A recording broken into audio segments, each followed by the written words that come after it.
Donc, bonjour bonjour à tous et à toutes.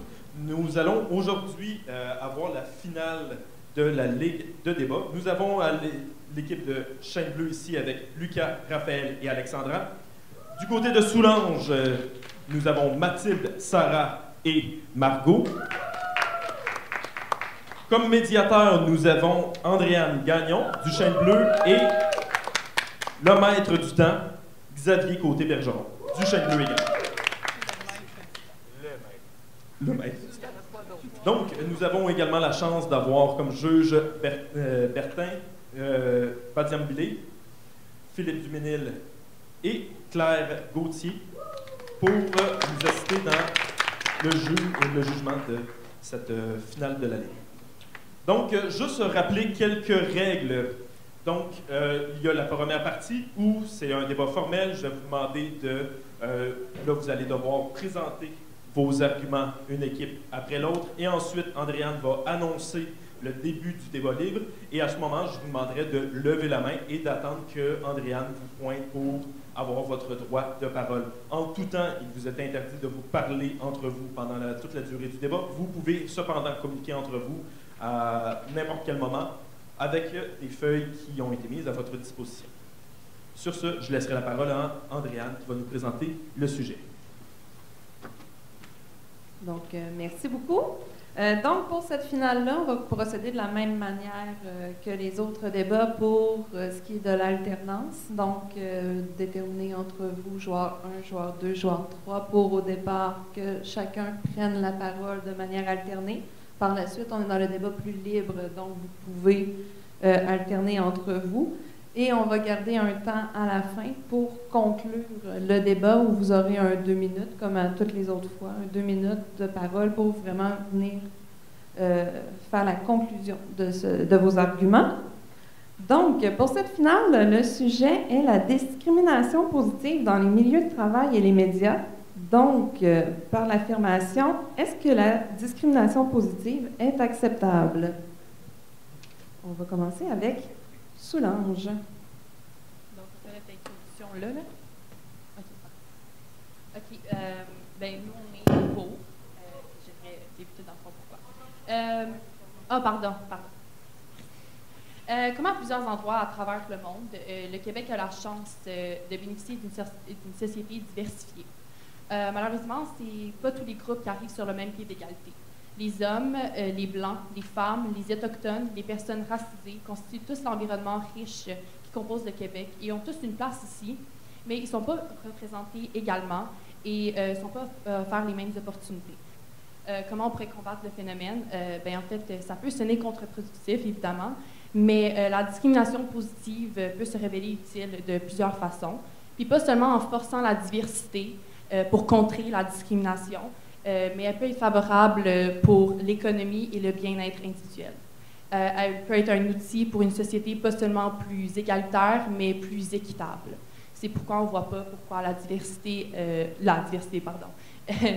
discrimination positive pourrait être inacceptable. Bonjour. Donc, nous, on est d'avis que la discrimination positive, c'est une fausse bonne idée à un vrai problème. Parce qu'en fait, oui, c'est sûr qu'il y a des minorités qui sont sous-représentées dans certains milieux de travail, au Québec notamment, mais partout dans le monde. Et c'est une vraie problématique, sauf que selon nous, la discrimination positive comme solution à cette problématique-là peut mener encore plus de problèmes, comme des sentiments d'injustice qui pourraient être créés. Puis on s'entend que ça reste encore de la discrimination, donc c'est comme combattre le feu avec le feu, c'est pas toujours ce qui est le plus souhaitable. Donc, pour ces raisons, entre autres, on pense que ce n'est pas souhaitable de continuer sous le chemin de la discrimination positive.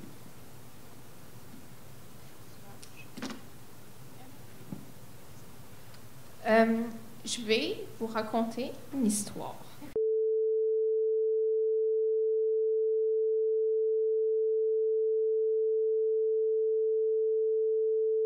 Elle a toujours essayé d'être prof, elle a beaucoup appliqué pour des postes, mais comme par hasard, elle n'a jamais été acceptée. Puis, une fois, on lui a dit qu'elle n'avait pas eu le poste et que la personne qui l'avait eu à sa place, c'était un gars jeune qui, comme par hasard, était anglophone. Puis on lui a dit, t'as pas eu le poste parce qu'on savait pas si tu voulais un 3e enfant. Ouais. Puis finalement, elle a juste sacré son camp. Puis ils ont juste perdu une super prof potentielle, dans le fond. Puis s'il avait eu cette politique de discrimination positive-là, bien, il l'aurait gardé. Puis il y aurait juste cette personne-là. Fait que c'est ça. Bonjour. Alors nous, on va proposer certaines solutions autres que la discrimination positive. Alors, on propose des partenariats avec les cégeps et l'université pour les minorités, des bourses, des stages étudiantes, développer une banque de candidatures avec des organismes auprès des minorités et un programme peut-être de mentorat et d'intégration qui serait, selon moi, plus bénéfique que la discrimination positive. OK. Moi, je voulais juste revenir sur un point. Tantôt, tu as mentionné que ça pouvait être de l'injustice aux personnes blanches s'ils n'étaient pas choisis parce qu'on choisirait des personnes racisées. Mais les personnes racisées ont vécu de l'injustice pendant des dizaines, même des centaines d'années. Donc, pourquoi ils pourraient pas se rattraper, les employeurs, pour les gens qui, auparavant, subissaient de l'injustice? Ils étaient opprimés, puis je pense que maintenant, c'est aux gens blancs d'avoir la 2e place. Nous continuons de penser qu'il ne faut pas prôner la discrimination positive pour la seule raison qu'il ne faut pas choisir une personne pour des statistiques, des lois que nous impose le gouvernement. Il faut les choisir pour les bonnes valeurs et pour leur personnalité et leurs obstinence, pas l'obstinence, mais leur qualification. La discrimination positive nous empêche aussi de se poser les vraies questions. Par exemple, le racisme systémique, il existe dans les métiers, donc pourquoi pas contrer ça?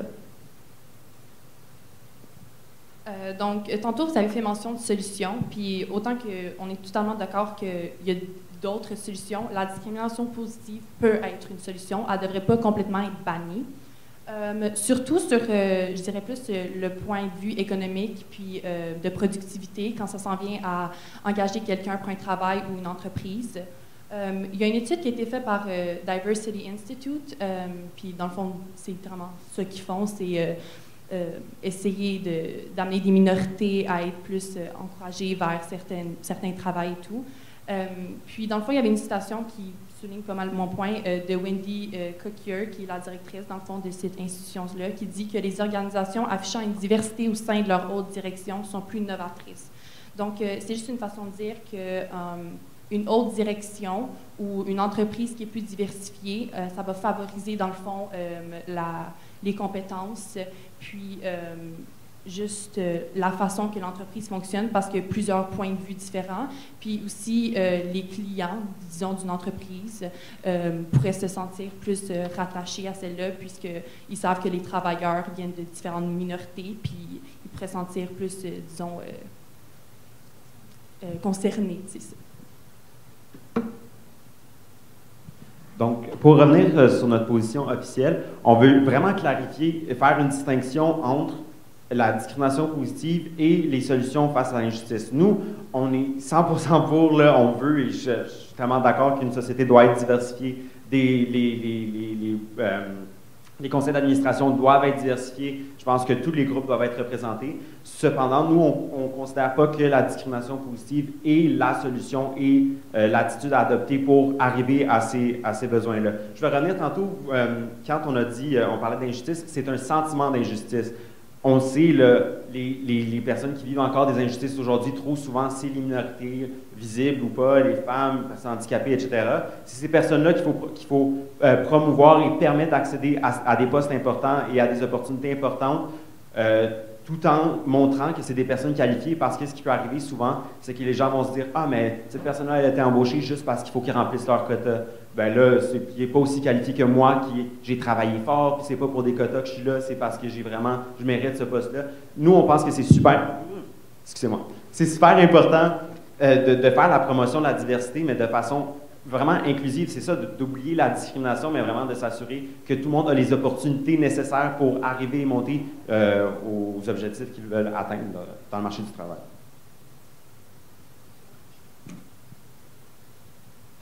Vous dites que, genre, les quotas, c'est contre-productif un peu, puis c'est pas la solution à un problème de discrimination.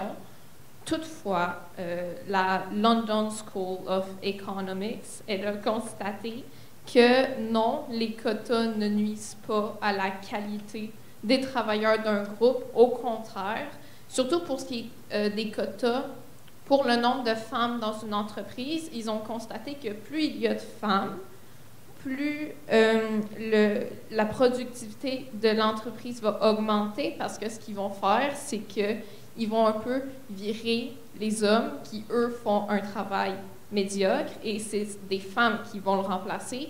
Et ces femmes-là, souvent, elles sont extrêmement qualifiées, même souvent plus que beaucoup d'hommes.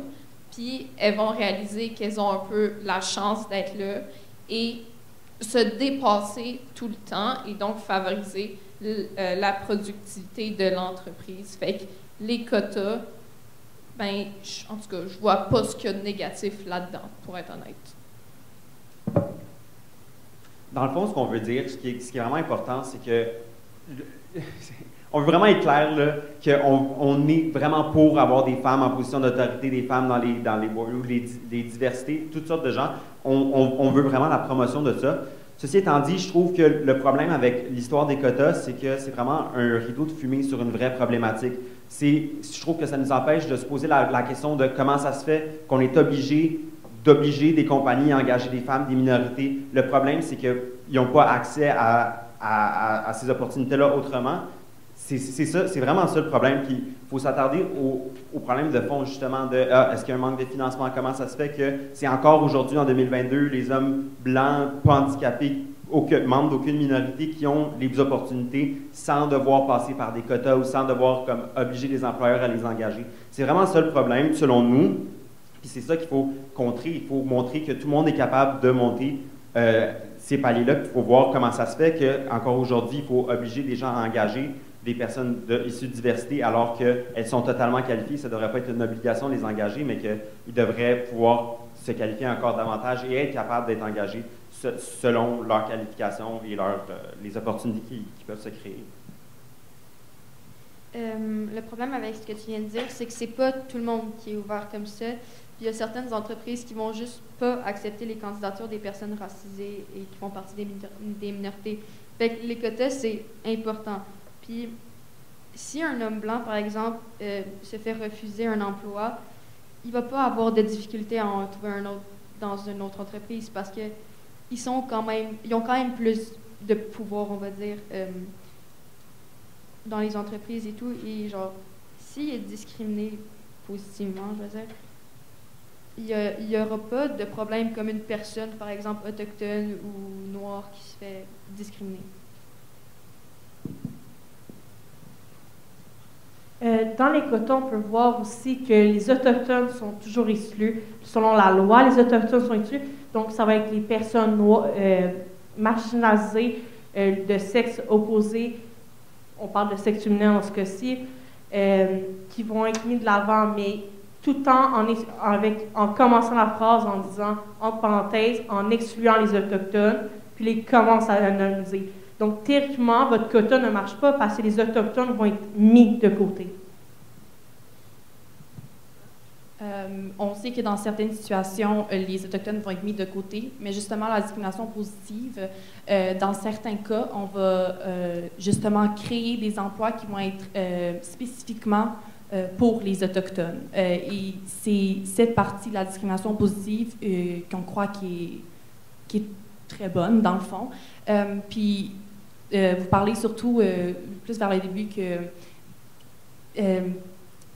contrer la discrimination avec la discrimination, c'était pas la meilleure option.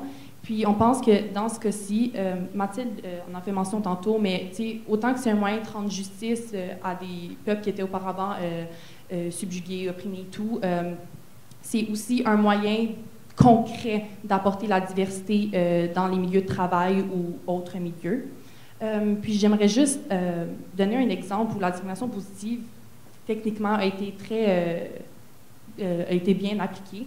On peut voir à la loi 101 qui protégeait la langue française, donc une grande partie des emplois étaient réservés aux candidats qui maîtrisaient le français. On pouvait dire que c'est une forme de discrimination positive, justement, parce qu'on favorisait les personnes qui parlaient français.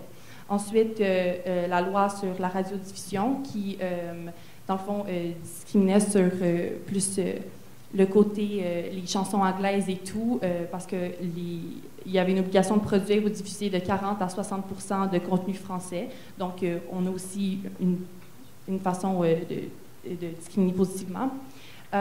Puis, justement, ces formes de discrimination positive-là qui ont été appliquées au Québec ont vraiment aidé au Québec, dans le fond, de se former sa propre culture. Et un petit peu, parce que je sais que les Québécois purs et durs, ils ont toujours voulu s'associer à une région comme celle-ci, puis ça les a vraiment aidés. Je vais prendre le relais. Donc, bon, je vais revenir sur quelques petites choses. Premièrement, on pense qu'il devrait quand même y avoir de la législation pour s'assurer que les compagnies ne puissent pas refuser l'emploi à quelqu'un parce qu'il est issu d'une minorité visible, il ou elles sont issus d'une minorité visible ou non. On pense qu'il devrait y avoir de la législation pour s'assurer qu'une compagnie qui refuse d'engager quelqu'un à cause de sa couleur de peau, par exemple, soit mise à l'amende ou ait des conséquences à cause de ça. Ceci étant dit, on ne veut pas qu'il y ait une obligation. C'est quand même quelque chose qu'il faut faire la distinction. Deuxièmement, on pense aussi que l'application de quotas, ce n'est pas quelque chose qui est viable au long terme, parce que si on va toujours dans la répression, ça ne va pas donner envie de construire ensemble quelque chose de plus viable et qui va durer plus longtemps et qui vient des gens avec qui ils vont travailler et qui travaillent ensemble. Finalement, on parlait de la loi 101. C'est un point de vue parce que il y a beaucoup de Québécois qui sont des Québécois aussi qui sont allophones ou anglophones et pour eux, ils n'ont pas toutes les opportunités qu'ils pensent ou qu'ils voudraient avoir à cause de la loi 101. C'est quand même un débat qui dure depuis des années au Québec, mais c'est important de le rappeler qu'un Québécois, en tout cas selon nous et selon moi, c'est pas nécessairement un francophone pur et dur de tellement de générations, c'est quelqu'un qui habite ici et qui a le droit aussi à ses opportunités dans ses langues, tout en apprenant évidemment le français.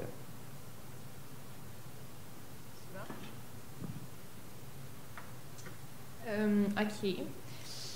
Tu sais, la discrimination positive, tu avais dit que c'est pas bon au long terme. C'est une solution au court terme. Puis ça, c'est vrai. En tout cas, je pense que ça pourrait même être un argument pour que c'est une solution, mais qui est efficace. Sûr, c'est au court terme, mais qu'au final, on va se retrouver avec une société très égalitaire si, mettons, tu sais, dans une entreprise, on va faire la discrimination positive pendant quelques années, puis on va se retrouver au final avec, par exemple, un groupe de recruteurs qui est super diversifié. Bien là, le recrutement d'employeurs va se faire de manière diversifiée d'elle-même. Il n'y aura même plus besoin de quotas, il n'y aura plus besoin de tout ça parce que une personne, mettons, un employeur noir va se dire, bien, je vais employer la personne noire sans aucun problème, la femme va se dire la même chose, puis l'homme blanc, ben, il va être avec les deux autres, puis il va se dire, OK, je vais employer l'autre personne. Tu sais, bon. Fait que oui, c'est au court terme, mais j'ai l'impression que c'est un peu le but, puis que c'est efficace, dans le fond.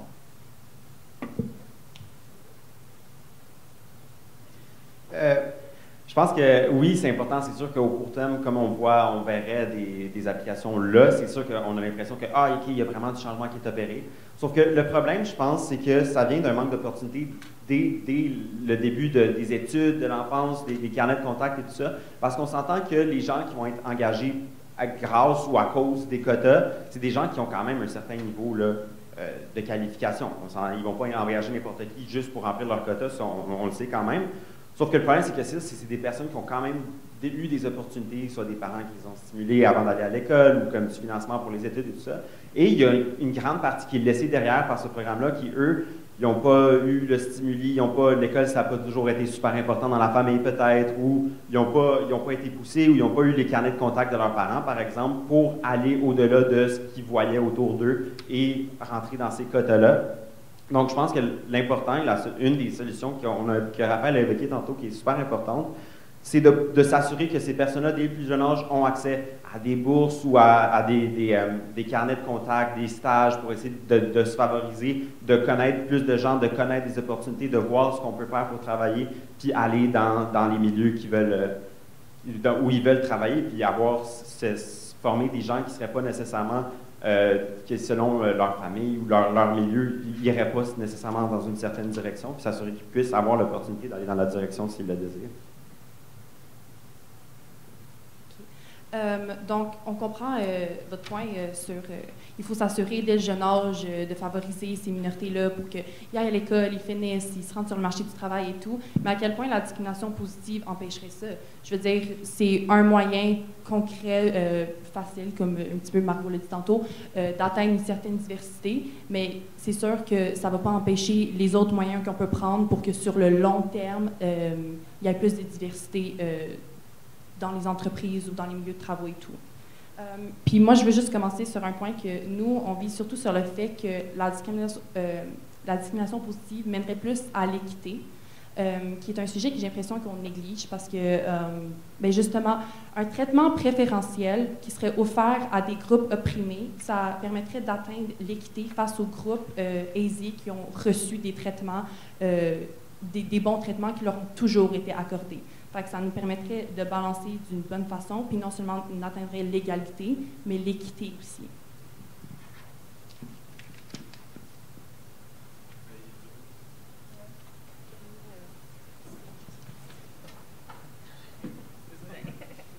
Désolé, problème technique. On voulait revenir, en fait, je pense que l'aspect de l'équité est super important, puis aussi on voulait revenir sur le fait que vous pensiez que le fait qu'il y ait des quotas, ça ne va pas empêcher d'aller plus loin. Mais je pense que c'est ça l'affaire, c'est que les compagnies ou le gouvernement ou les gens qui sont dans le pouvoir en ce moment vont se satisfaire, vont se dire « Ah, mais il ne devrait plus y avoir de problème, on a mis un quota de, je sais pas, 40% de femmes, par exemple, puis ils sont obligés d'être comme en France, là, il y avait une loi, en tout cas, ça ne vient pas directement, mais ils ont mis un quota de 40% de femmes qui devaient être dans le conseil d'administration. Fait qu'après ça, le danger, c'est que ces gouvernements-là ou le conseil d'administration dit « Ah, mais il n'y a plus de problème, si on met un quota de 40% de femmes, le problème est réglé, il y a des femmes dans notre conseil d'administration, pas besoin de développer davantage, pas besoin de développer la jeunesse, on a ce qu'il faut pour nous, le problème est réglé. » Je pense que c'est surtout ça, c'est que oui, le quota, ça peut sembler une bonne idée, mais c'est que c'est vraiment juste pour dire comme, OK, on a pris action, on a fait quelque chose, maintenant on n'en parle plus, on peut avancer. Mais je pense que c'est ça, ce qui revient beaucoup depuis le début, c'est que ces problématiques-là viennent il y a longtemps, c'est très enraciné. Il faut s'assurer d'attaquer vraiment le fond avant de pouvoir comme, aller jusqu'en haut puis s'assurer que c'est bien complété. Puis pour revenir sur l'équité, on est vraiment d'accord que tout le monde devrait avoir des chances équitables et une société devrait être équitable. C'est pour ça qu'on croit que justement des gens qui partiraient avec moins d'opportunités devraient avoir accès à des bourses, à des stages pour mener vers une équité. C'est quelque chose qui ne serait peut-être pas accessible à d'autres qui ont déjà des ressources et des moyens à mettre en place.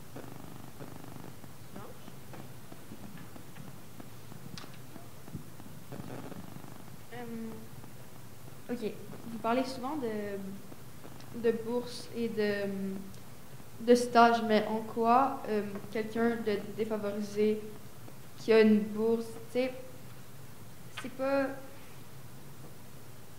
c'est pas une solution concrète qui va impacter directement le quota d'une entreprise qu'une personne défavorisée a une bourse. Je pense qu'il y a des cas où les entreprises seraient obligées d'avoir certains employés différents, on va dire, même si c'est comme la normalité, mais comme, par exemple, je pense à Joyce Echaquan, une autochtone qui n'avait pas eu les bons soins puis qui s'est fait tuer par des femmes blanches. Par exemple, elle s'est pas fait soigner par une femme autochtone. Ou je suis pas... je pense que c'est les femmes musulmanes qui ont besoin de se faire soigner par des femmes musulmanes. Puis, des fois, ces gens-là, ils n'ont pas... ils n'ont pas la capacité de se faire servir comme ils sont supposés. Fait que je pense qu'un quota, c'est quand même nécessaire, puis je vois pas en quoi une bourse pourrait aider, genre, la discrimination positive. Alors, moi, je pense que justement, une bourse ou un programme avec beaucoup de personnes dedans va pouvoir contribuer à l'aspect que tu viens de dire. Imaginons une femme musulmane qui a besoin de se faire servir par une femme musulmane. En faisant des bourses ou un programme pour ça, ça pourrait être des personnes de cette ethnie qui vont ressortir après de ce programme, qui pourront aider ces personnes-là en spécifique. Alors, selon moi, une bourse, c'est une option qui est très viable et qui est une bonne option comparée au quota.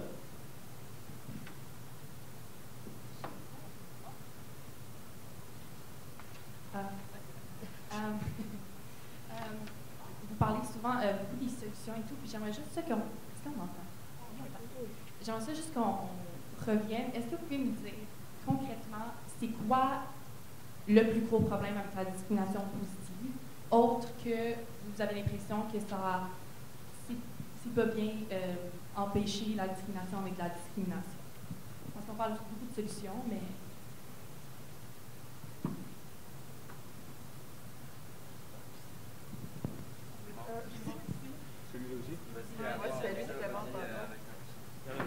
Parlant avec ma voix parce qu'on a plus de micro.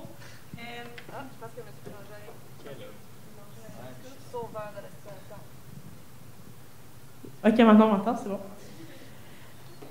Le but de ne pas discriminer les gens par la discrimination positive, c'est qu'on ne prenne pas les personnes pour qui elles sont réelles, mais qu'on prenne les personnes pour qui sont réellement, pas pour des quotas, pour la seule unique raison que si tu prends une femme juste parce qu'elle est une femme, tu ne prends pas les bonnes valeurs. Il faut que tu partes avec les bonnes valeurs d'intention sur le but. Le but aussi, c'est d'éviter la racialisation au rapport de la société, sociale, plutôt, je suis désolée. Donc, d'éviter, de vraiment mettre que la population vienne avec ce but-là.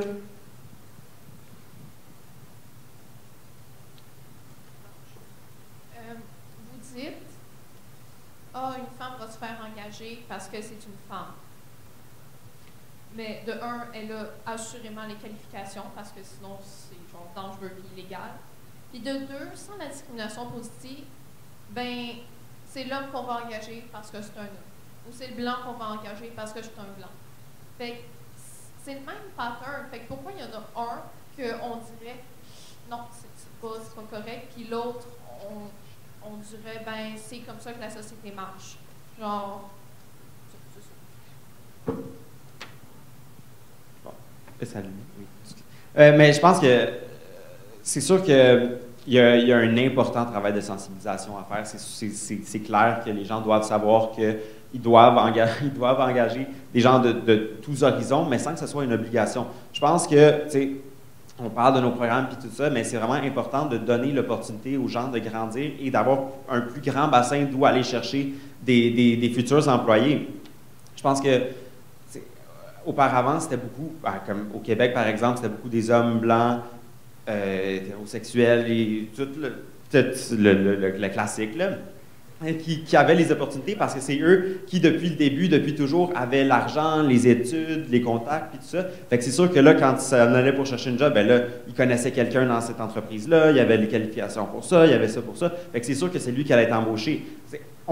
On est conscient là, qu'il y a plein de minorités qui ont les qualifications nécessaires, mais je pense qu'il n'y en a pas assez, de un. Puis de deux, il faut s'assurer que les gens voient et comprennent qu'il faut les engager parce que ça va être des bons employés, ça va être des bons travailleurs, ils vont apporter quelque chose à la compagnie, pas seulement parce qu'ils vont se sentir contraints de genre « Ah, le gouvernement » ou « Ah, l'Assemblée me dit « Il faut que j'engage ça, fait qu'on va l'engager. » Ça ne me tente pas vraiment parce que je l'engage à contre-cœur, je suis obligé, mais je l'engage parce que je suis obligé. Je pense qu'il faut que les gens engagent parce qu'ils savent que « Ah, lui, il va faire le futur de mon entreprise. » Puis en plus, il y a les qualifications, puis il est tout. C'est tout ce qu'il faut. Autre que juste des quotas, puis il faut suivre les quotas, puis les règles, puis tout ça. Tantôt, Margot l'a mentionné que c'est sûr qu'ils vont être qualifiés, les personnes qui vont être engagées, donc je pense qu'il faudrait garder ça en tête. Puis plus tôt, on a parlé comment la diversité apportée dans une compagnie, ça augmente la productivité, puis c'est bon au long terme. On ne pense pas que Si la discrimination positive, ça serait une solution à court terme qui apporterait la diversité. La diversité, on réaliserait, dans le fond, les boss. Ils réaliseraient qu'il y a des bienfaits à la diversité et tout, puis ça les apporterait peut-être pas à aller chercher des solutions à long terme, justement, à apporter plus de diversité dans leur compagnie. Donc, ce que j'essaie de faire, c'est comme la diversité, la discrimination positive, ça serait une solution à court terme qui mènerait à des solutions à long terme.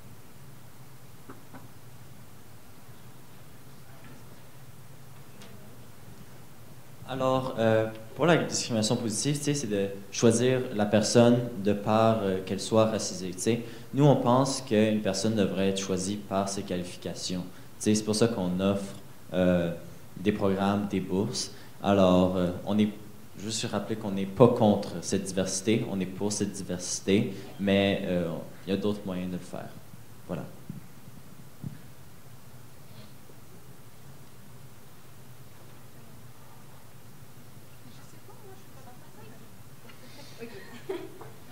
En fait, la discrimination positive, je pense que vous oubliez que c'est comme quand un employeur aurait le choix entre une personne, on va dire comme, pas normal, mais un homme blanc et par exemple une femme noire. Je pense que ça serait important de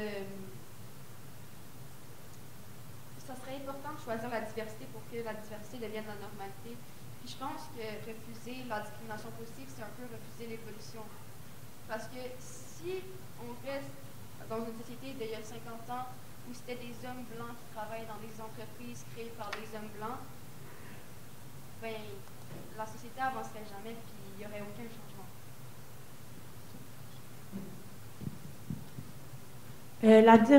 Selon nous, la diversité devait être prise par elle-même, pas obligation, parce que comment vous parlez, c'est que c'est impossible de changer la population juste si les boss sont pas obligés. On peut prendre l'éducation, on peut mettre la solution des CV anonymes aussi, que c'est pas ton physique ni ton... C'est vraiment, on veut vraiment tes compétences. C'est vraiment le but de nous, de notre point, c'est vraiment la compétence en tant que telle qu'on veut prioriser. Je veux revenir sur ce que vous avez dit. Je pense que c'est Lucas, je pense, qui avait dit ça. Il avait dit, si on met, mettons, le quota de femmes de 40% dans l'administration, le gouvernement va se dire, bon, j'ai fait ma job, pas grave, OK, fini, j'ai plus rien à faire. Mais c'est pas vrai, parce que même si les choses avancent, du moment où on n'est pas à une égalité pleine et totale, les groupes, mettons, oppressés, vont toujours vouloir aller de l'avant. Tu sais, les féministes, là, notre cause, elle a avancé en bébête depuis les années 1900, là. Mais on continue toujours à se battre, là. On s'est pas dit, maintenant on a le droit de vote, arrêtons de nous battre. Non. Tu sais, moi, c'est comme ma vie est beaucoup plus facile que si j'étais née en 1900, mais tu sais, je continue de me battre pour mes droits. Fait qu'on va pas se dire, maintenant il y a 40% pour le quota. Bon, c'est correct, on a fait notre job. Arrêtez ça là. Non, on va continuer jusqu'à ce que l'égalité soit comme complète et totale. C'est pour ça qu'on veut offrir d'autres solutions que la discrimination positive, parce que la discrimination positive, c'est juste faire des quotas et pas plus. Selon moi, on devrait trouver d'autres solutions comme on a proposé et aller vraiment au fond du problème, parce que c'est un problème qui est là et qui est présent. Mais selon nous, la discrimination positive n'est pas une solution, parce qu'il s'agit là que de quotas. Voilà.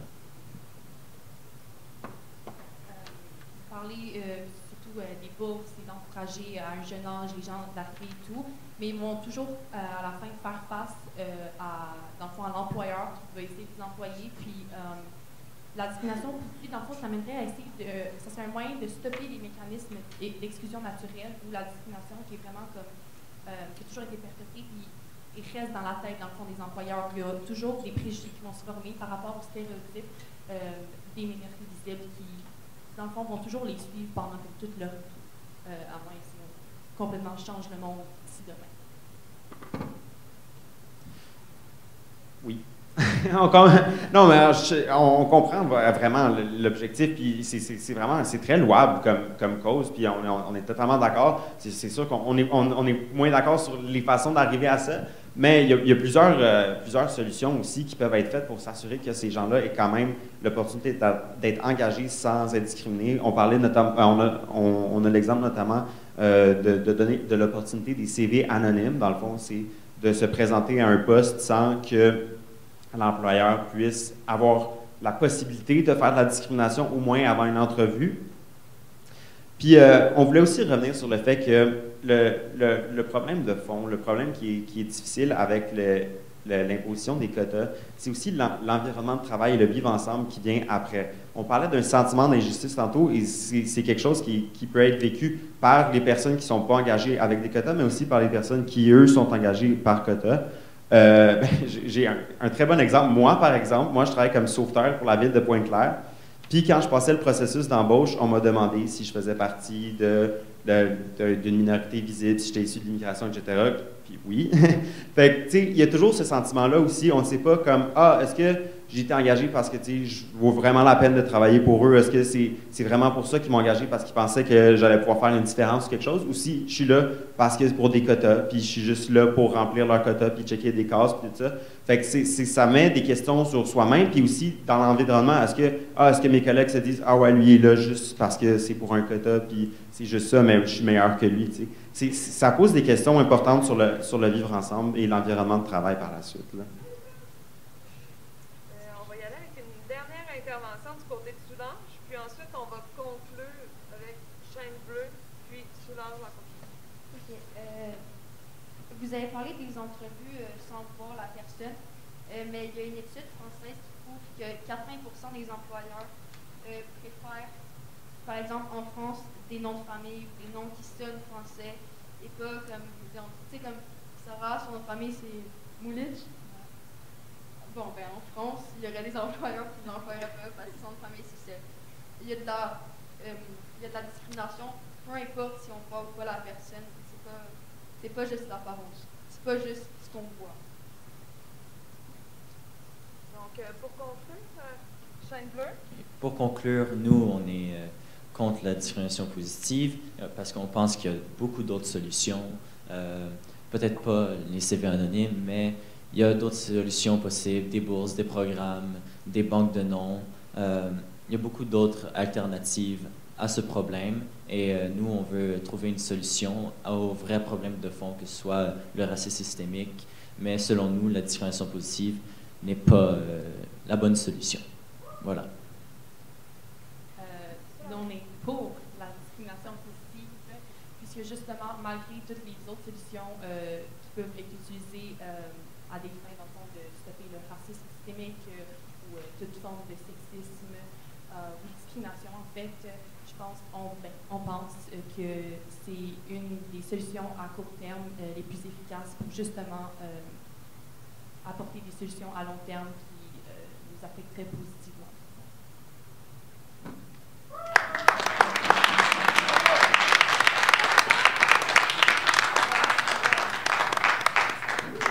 Merci beaucoup pour ce débat. Puis, bonne chance aux juges pour départir un gagnant. Allô?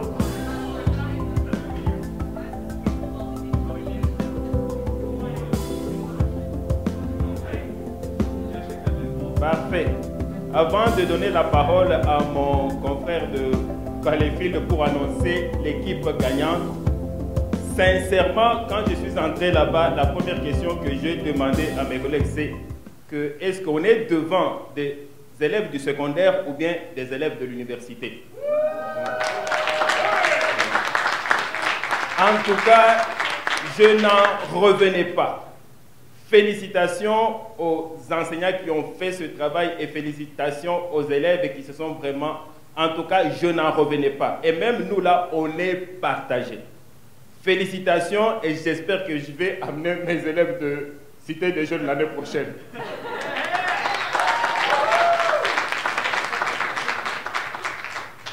Je partage évidemment le commentaire.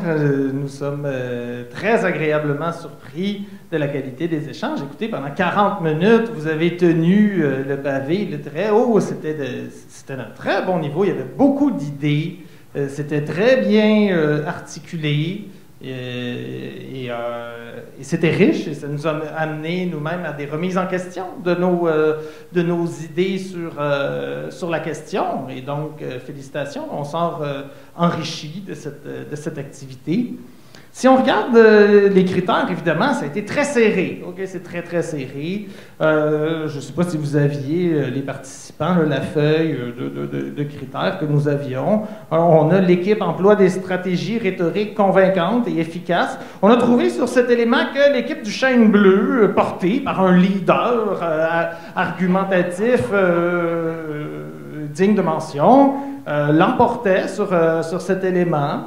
On a trouvé que sur le critère où l'équipe exprime son point de vue de façon claire, structurée et concise, cette fois-ci, l'équipe de Soulanges l'emportait avec plusieurs des prises de parole plus variées et des éléments qui étaient dits en peu de mots et de façon structurée, concise. Au plan que l'équipe interroge adéquatement les points de vue adverses, on a trouvé que l'équipe du Chêne Bleu sur cet élément se démarquait et on a trouvé que l'équipe de Soulanges se démarquait sur la rigueur objective dans le choix des arguments et des repères utilisés. Alors, ça arrive égal, 2-2. Et sur éviter de commettre des sophismes, on arrive à égalité. Alors, on est revenu sur les valeurs centrales là, qui devaient être évaluées tout au long de l'événement. Alors, on avait la rigueur, l'éloquence. On a trouvé que sur ces éléments, les deux équipes s'équivalaient. On ne pourrait pas trancher là, qui était plus rigoureux ou qui était plus éloquent. Ce qui fait changer, ce qui fait pencher la balance, donc d'un point de vue sur la base d'une équipe, on a trouvé que le travail d'équipe était plus complet du côté de Soulanges.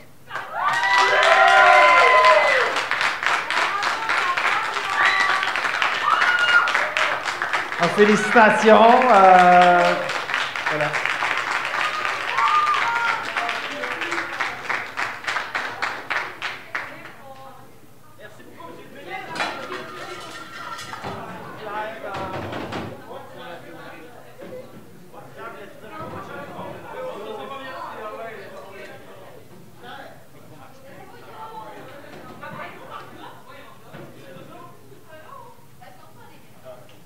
Je veux juste dire un mot, un gros bravo à mes collègues, mes anciens collègues, de vivre cette activité-là avec des étudiants, puis vous nous amenez, je sais que c'est vous qui faites le travail des étudiants, mais vous aidez à développer cette rigueur intellectuelle, cette capacité d'expression, cette capacité à débattre. C'est d'une beauté, je suis absolument enchantée d'avoir été ici aujourd'hui, puis je vous félicite toute la gang, bravo. Maintenant, on va vous dire un secret, c'est déjà fini, Chêne Bleu et Soulanges a gagné. Quand je suis arrivé ici, j'avais une position parce que tout ceci, on l'avait déjà envoyé. Mon point de vue, je suis contre la discrimination positive. Je préfère que chacun se batte et gagne. Mais quand, à un certain point, Soulanges est venu avec le concept de quota court terme, qu'est-ce qui a déclenché en nous? C'est que si, dans la réalité, avec les arguments très solides de Chêne Bleu, il ne faut pas le nier, vraiment c'est très très solide, mais dans la réalité, là, s'il n'y a pas une certaine imposition dans la société, les gens vont rester toujours à l'aise avec leur façon de fonctionner. Le racisme n'aurait pas changé s'il n'y avait pas d'imposition. Le féminisme, les femmes n'auraient pas eu ce qu'ils ont aujourd'hui s'il n'y avait pas eu d'imposition. Donc c'est cela qui a fait que, personnellement, j'ai été d'accord avec mes collègues parce que Soulanges a changé mon point de vue alors que j'avais un autre point de vue quand je venais. En tout cas, félicitations.